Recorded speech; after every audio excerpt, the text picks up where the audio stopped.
Cabinet mission દ્વારા ભારતની બંધારણ સભા રચવામાં આવી, જેમાં 296 સીટની ચૂંટણી કરવામાં આવી, જેમાંથી 205 સીટ તો કોંગ્રેસને જ મળી ગઈ.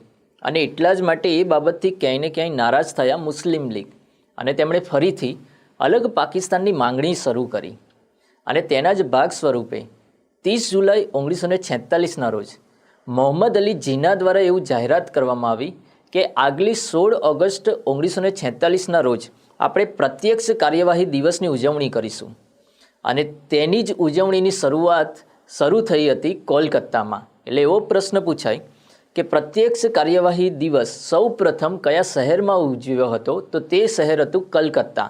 અને ઉજવણીના લીધે જ ત્યારે કલકત્તા અને ભારતની અંદર રમખાણો ફાટી નીકળ્યા હતા, અને જેના લીધે હજારો વ્યક્તિઓનું મૃત્યુ થયું હતું. અને એટલા જ માટે કોંગ્રેસના પ્રમુખ એટલે મૌલાના અબુલ કલામ આઝાદે આ 16 ઓગસ્ટને કાળો દિવસ જાહેર કર્યો હતો. એટલે આ ટોપિકમાં બે પ્રશ્નો ખાસ એક્ઝામમાં પૂછાય. એક પ્રશ્ન એવો હતો કે મુસ્લિમ લીગ દ્વારા પ્રત્યક્ષ કાર્યવાહી દિવસ ક્યારે ઉજવવામાં આવ્યો હતો? તો તે તારીખ આવશે 16 ઓગસ્ટ 1946.